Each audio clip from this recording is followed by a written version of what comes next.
No, no, I will. So thank you, Johannes, for that. And I have many questions. Our audience has many questions. And Mr. Samir, who's in this business, is this fully operational now? We have customers in Sweden already. Okay, and how many are there in the system now? How many are being produced at this moment? Well, we have a very quick ramp-up speed because we did start in 2016 with the company, Right. and then we had the first prototype out in 2017, and now we already have one customer using it, and the ramp-up speed is going to be exponential. That's all I can tell you. So is it a fully automated structure in terms of its manufacture and putting it together, or is it?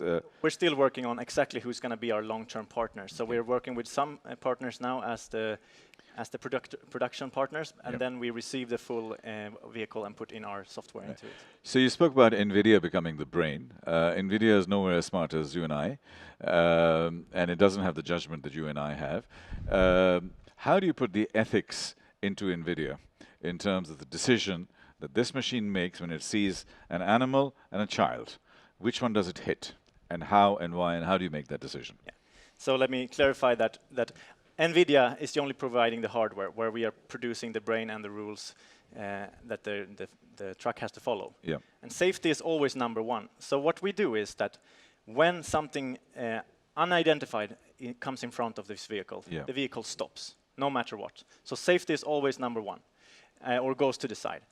And then what we are trying to handle right now is to let a remote driver or a remote center take care of these kind of issues with the trucks, so that when the truck runs into a situation it doesn't feel comfortable with, it stops and calls up the remote center that takes over and drives that distance until the uncertain is over. Most of those decisions are spot decisions, instantaneous decisions, and I'll go back to it because I think one of the key ethical issues in terms of automated driving is precisely that you see an animal and you see a child, the truck is going, it has to stop, perhaps it's not able to stop, and it has to make a binary decision between this or this. And we as human beings have an instantaneous response, we're going to try and save the child. How do you build that instinct within a machine of this kind? Yes, it can stop, but if it can't stop, I'd rather kill perhaps the animal rather than the child.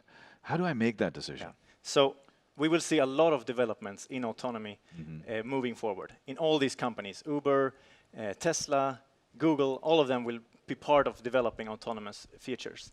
The reason why we haven't seen autonomous and electric trucks coming out in the market is because everyone is preparing for the worst, preparing for complex urban environments with kids and families and animals. But what we're doing is entering a zone which is fully controlled, which is the fenced areas, logistics areas. There you will not see kids or situations where it's stopping is a problem. So there you have a control environment and you can pre-plan the routing, and if something unplanned happens, you stop. So it's not in full traffic, for example. If you stop, then you will create a problem behind you. But in this kind of environment, that is not a problem, and that is how we speed up these progressions to where you are heading, which is in the far future. But we have many dilemmas to go through there as an industry, not just Enride. Brilliant, thank you. Now, how much does one of these units cost today? Is it $1 million? Is it more than that? Or is it getting cheaper? I know it's going to get cheaper, like it's going to be almost free. Going into the pricing, of course, is confidential, but I can tell you that depending on the commitment that RTA or any other actor in Dubai takes will affect the price. And also, as you've seen, they are taking care of each other's jobs and working together. So we could work with several customers simultaneously, which will take down the cost for the whole fleet. So we are the owner of the fleet, and the customer is only paying for the service as a monthly cost. No, I understand that. No, I'm just taking a step back and basically say, are we looking at $1 million? Don't give me a specific price, but is it as expensive as a Mercedes? Is it like as expensive as a plane? And then we can work back from there. Of course, we have to take pricing from the trucking industry. But today, we are looking for partners who are willing to take the first step to become fully green, and also taking the step of showing that autonomous technology is here to stay. So they are making an investment, but over the time here, we see the payback period is going to be 60% cost savings and higher productivity over time. So I understand that. So effectively, we don't have any innovation risk because we are paying on a fee basis.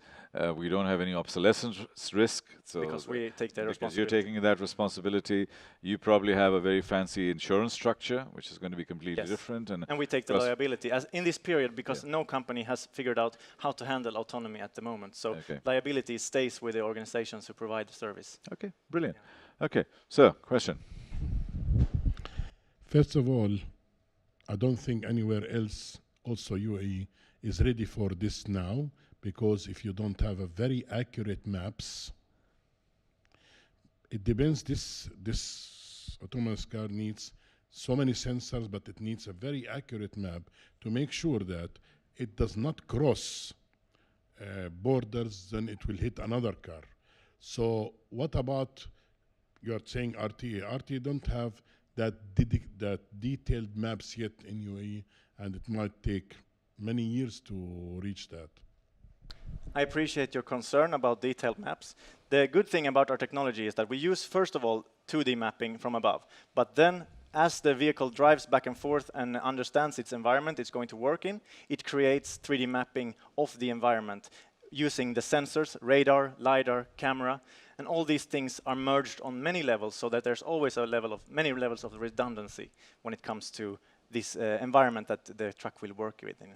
Mm-hmm. Yeah, but you know, with maps, it means that it's 2 centimeter, you know, the accuracy of the maps should be about 2 centimeters, because as Tariq said, when human is driving, I'm not talking about the green. Green is very important.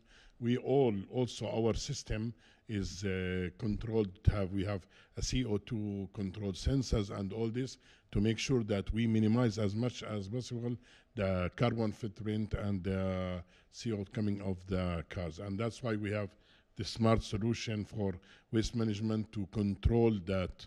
But the autonomous, it has to be, because if 2 cars or 2 trucks are moving next to each other, if there is 1% mistake, they could have a big problem, or you know, big accident, like what happened with Tesla before, and drivers or people got killed. That's why redundancy is so important, to take all these data layers that a human cannot handle at once and merge it into one image that is accurate in the centimeters you're referring to. It is very important to be able to take these first steps. How far do you think automated cars are there? I think that's probably a better question in some ways.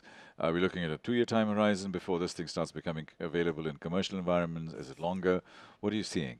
This is already available in commercial environments, as we have several customers in Sweden, and the pipeline is very large. But I do like His Highness' vision that is reaching all the way to 2030, because it means that you are taking a larger perspective. You're taking the perspective, how do we move all the way to complex traffic?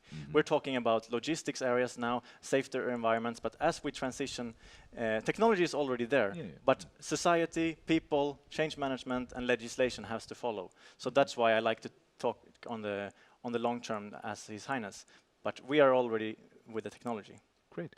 I can keep talking to you, Johannes. I think this is a very interesting area, and maybe we'll do that afterwards over coffee. But thank you very much. Thank you for coming, and thank you for your support. Thank you. Cheers. Bye-bye.